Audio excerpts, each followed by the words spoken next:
To subvert is to contradict a rhythm, an expectation, or promise. Simple things like a show's intro getting interrupted, a character breaking their code, a heroic return being turned into a joke. Of course, not all subversion is good. As with literally everything with filmmaking, it can be a good thing and a bad thing. Sometimes at separate times, sometimes at the same time. A subversion can undercut a serious moment. Bad for the moment, but good for the joke that is to follow. It's a risky gambit. You've in some way promised your audience something and have now broken that promise. This can happen at any point in the story, but gets riskier and riskier the deeper in you get, as the audience's expectations get more concreted and they begin to get invested in the story already being told. And even if you do it well, as said, a subversion can be good and bad at the same time. These moments are usually memorable at the very least. Think of a surprise birthday you had after everyone promised not to, but also think of when someone close to you lied after promising not to. That is what subversion is, or at least most of the time. There are certainly levels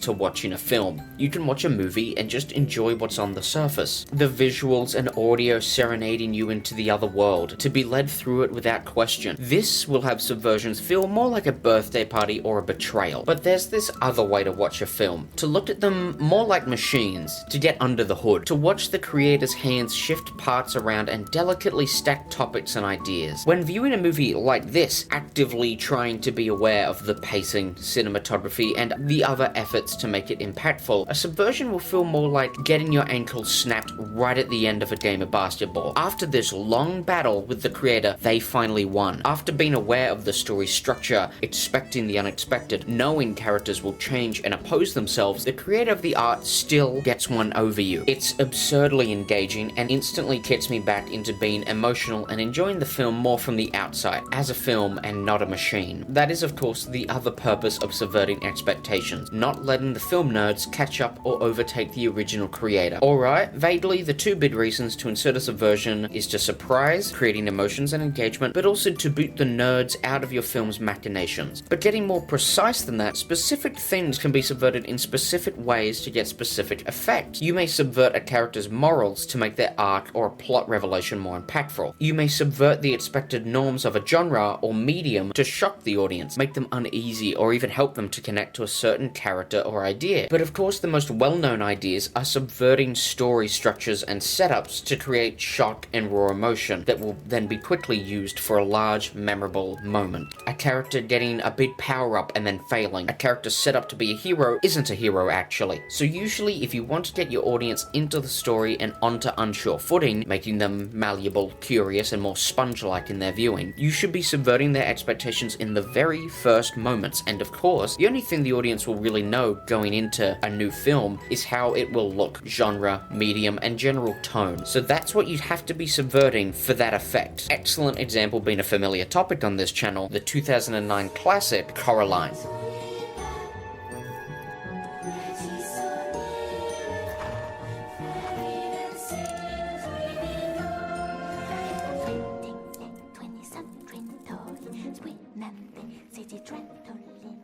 I have just done a video on Coraline. I really quite liked it. I'm proud of that video. It had a very specific goal to focus my very usually rambly and tangled style of writing to a very precise topic. That being immersion being derived from cinematography. But of course, there's more to an audience's connection to a world than just camera work. That vacant emotional state when we forget it's a movie is also really important. A kind of forgetfulness of the real world. The beginning of the suspension of disbelief. And as said earlier, an effect of subversion is shock, surprise, and malleability, which is what Coraline is definitely going for in its opening minutes. The audience goes in looking for a whimsical, child-friendly adventure, wondering if the movie will open with a storybook or a song about how our princess wants more in life. So the shock and awe of the horror, Victorian, grungy, and medical disembowelment of a child's toy at the hands of sentient needles is palpable. The audience immediately feels uneasy and alert. We are unsettled and our fight or flight is just beginning to tingle.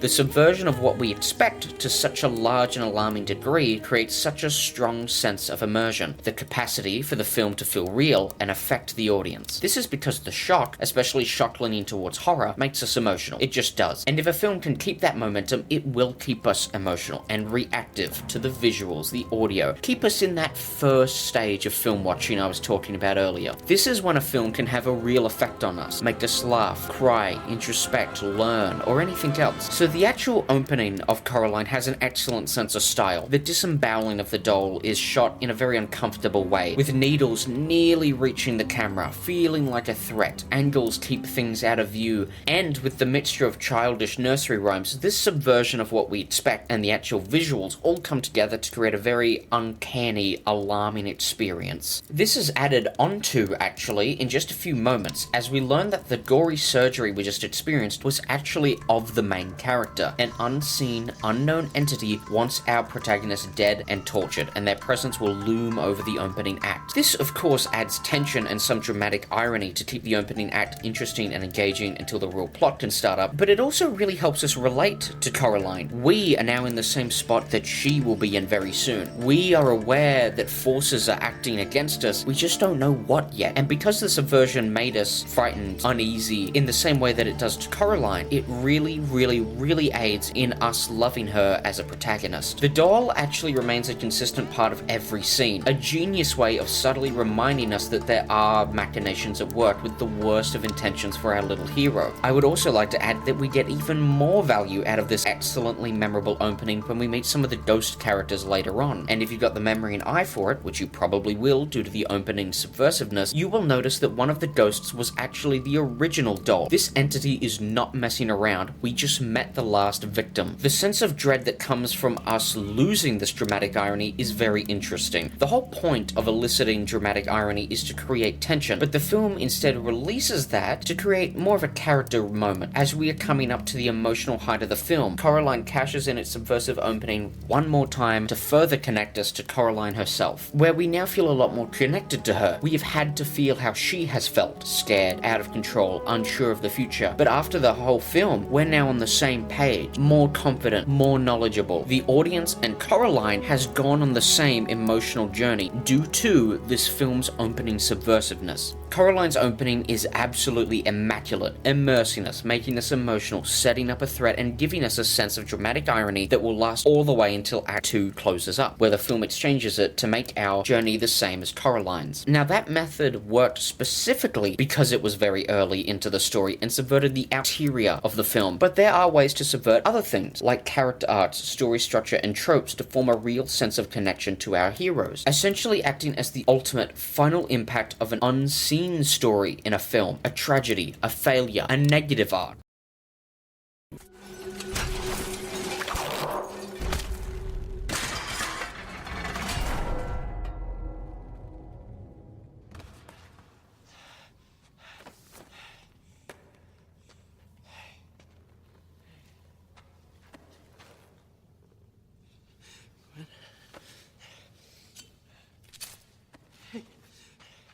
Hey.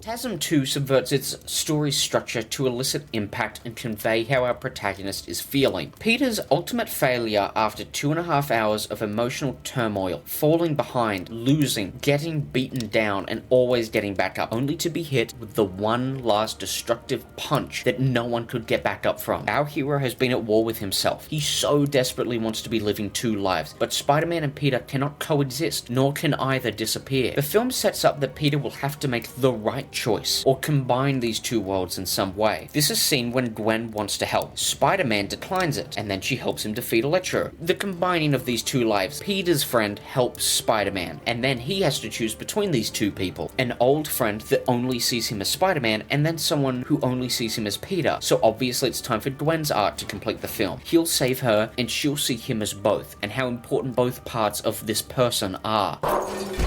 I think we all remember that horrible tightness in our stomach when we first saw this scene. I was wrecked. This is purposely set up to be leading to a happy ending. Their new life is ready to get on track. Peter and Spider-Man have become one and have both become accepted by Gwen. This will be an amazing new chapter in both of their lives. But that's how real tragedy is, isn't it? It's sudden and shocking and so terrible you don't even know how to react, hoping that it's a joke, some fake out. Somehow everything will be okay and just carry on. It's not a proper tragedy tragedy unless at least 50% isn't tragic. That way, it really hurts. It's not just something bad happening, it's that the good is being taken away. It feels more real. The subversion of what the story has promised us accomplishes one very important thing here. It puts us in the exact same position as Peter, getting us ready for the final effect and meaning of the film. There are emotions that are really effective at binding an audience to a character, because you can force the audience and characters to feel them at the same time. This will naturally make us feel more in sync, more accepting of messages and ideas that affect those characters. This is an offshoot of immersion, but it's a bit more specific, a kind of emotional immersion. This is a visceral, deeply impactful state to put the audience in. When a film wants to swing big with a large change to the theme or teachings of the art right at the end, some deeper connection is absolutely essential, and this is what Subversion achieves here. TASM 2 was a fairly standard Spider-Man story, aside from all the Sony-isms, but it was all about the idea of Spider-Man versus Peter, a metaphor for us doing what we should be doing and what we want to be doing. This battle has more and more strain put onto it. Spider-Man has more villains and constantly has more challenges. Peter is put through more turmoil as people leave his life, and he is left with nothing but Spider-Man. The film then pivots with the death of Gwen Stacy, now dealing with the idea of losing someone viewed through the idea of what we want versus what we should. Finally landing on the idea of carrying on, getting back up, always keeping our responsibility. Not just because it's what we should be doing, but because it's what they would want. Spider-Man makes a return only once Peter has healed. A nice way of showing that these two personalities are more connected in this pain. The pain of losing someone like that is something I hope you never have to feel. But shockingly, this film gets it. Don't lose any piece of yourself. Put yourself on pause until you're ready to go back together. And please remember, they would always want you to be you, the best you. The film could not deliver that message if the tragedy wasn't tragic. The subversion is absolutely necessary for us to feel Peter's pain and Spider-Man's return, to accept the message and final idea of the film. And the final 10 minutes of this film are absolutely immaculate because of the subversion. But very often, the struggles we overcome are not something as big as the loss of someone we love. It's usually much more mundane. We get bored at work. We have to wait for things. We have to do things we don't like for people we don't like. And this brings us to an idea that has perpetrated the pretentious minds of YouTube personalities for decades. Do video games have to be fun?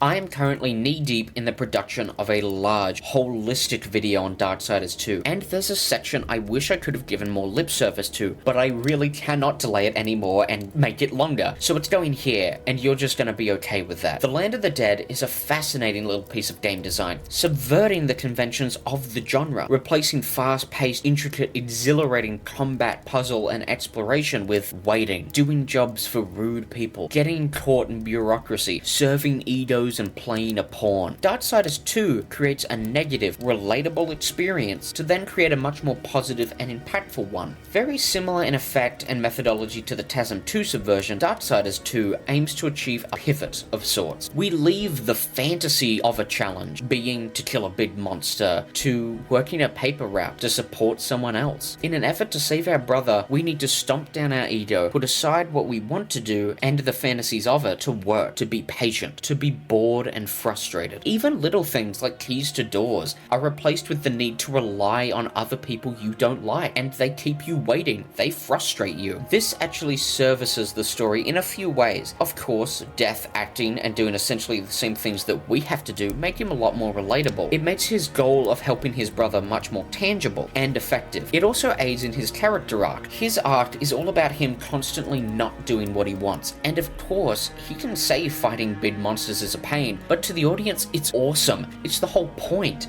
We're here to play that game, but here, in the Land of the Dead, this is when we really feel his pain, needing to not be yourself to fit some role, always obeying that little voice in your head to get you to do the right thing, the constant battle with apathy. This subversion and sudden shift to an emotional challenge is what completes his character arc in a sense. Because of the sudden shift, not just from the first act of the game, but from almost all other games as a whole, he becomes much more more real, relatable, and we begin to tap into that emotional immersion that was so valuable in TASM 2. The Land of the Dead in Darksiders 2 is a firm break from Darksiders and video game conventions, forcing us to be apathetic and bored to teach us a lesson on realistic determination and self-motivation, and how to deal with the pain of discarding your personality to be who you need to be. This wouldn't be able to happen without the subversion in two ways. If the whole game was crazy and fun, no matter how much the cutscenes show a story, there would be too much difference in Death's viewpoint and our own. There would be no impact. But also, the whole game, if it was unfun, would lack contrast. It would lessen the impact due to subversions naturally being attention-grabbing and impactful. But also, many people wouldn't be able to even get to the effect and the teachings of the art, as there would be no hook or easing into the negative experience. So Darksiders 2 mid-game subversion of fun to apathetic was really important to the overall package. The ideas presented in TASM 2 and Darksiders 2 are deeply interesting to me. This kind of battle of if we are us, or if we are the events that make us. Who has more control of me? Myself, or the context that I exist in? If I am in my own story, and it's the only one I will ever be in, is it written, or am I writing it?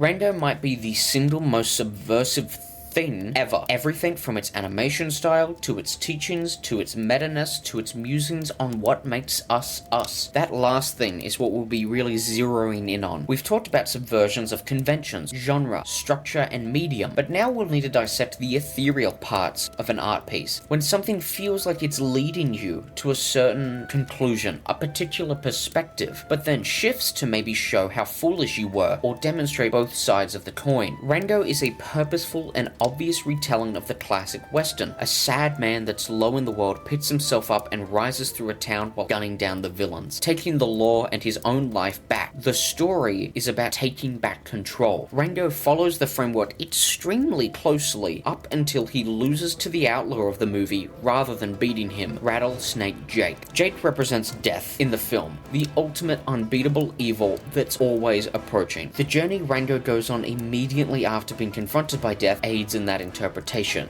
He crosses to the other side and is carried to a white void by bugs that would usually eat a corpse. There he meets the spirit of the West, spirit of the Western, Clint Eastwood, who embodies the genre's lessons and teachings of taking control and being the man the world needs you to be. This is the shift in the film's philosophy. Up until now, it had leaned in the favor of the good ideas can accomplish. The idea of the sheriff sign is more impactful than there really being a sheriff, until of course, We got hope.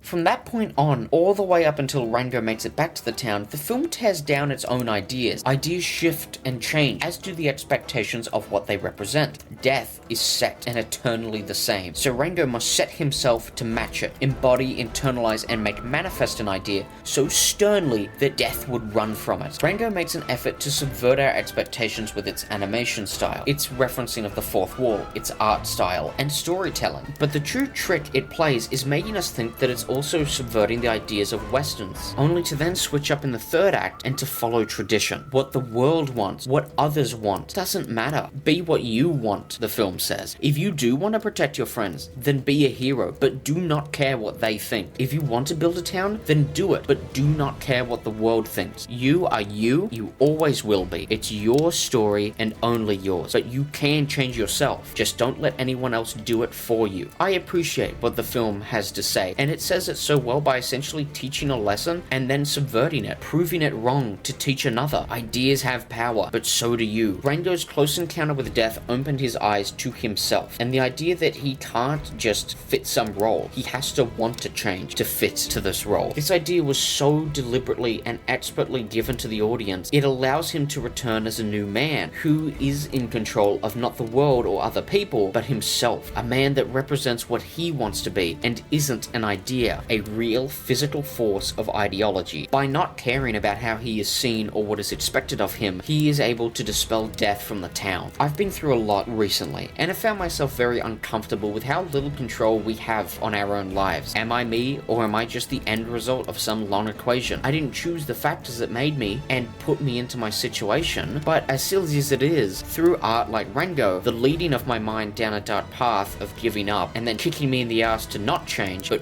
realize myself, is always really helpful. The difference between me and an equation is, yes, I am burdened with knowledge. The equation changes without me, but also I control how I react, what I do to influence the next factors on my life, and everything internal. This lesson would not stick without the subversion, without the emotion. There's a lot to be said on the value of art, especially the relationship we have to it, but I have always loved and valued it, obviously. There have been times where I've basically had no one else other than the people on the TV, so I know for a fact that it is the emotions bestowed to me from it that would deliver lessons. I've done a lot of stuff in my life because that's what Superman would do, and I wouldn't have felt like that if I didn't feel it when I was younger. In the same way, I wouldn't have had my ideas of breaking tradition, tragedies striking randomly, finding value in negativity and self-control bestowed to me without these works making me emotional. That is the value of subversion. It creates a spark of emotion that connects to us through the art and ignites a fire. Thank you so much for watching this video. It was a big experiment for me through the editing, new recording space, kind of a different writing format, and it's just been a messy point in my life right now. I've moved to a new country. I'm pretty alone, but I'm still going to be keeping my smile and looking on the brighter side of things. If you enjoy that, then please subscribe and allow me to see you in the next video. It's appreciated.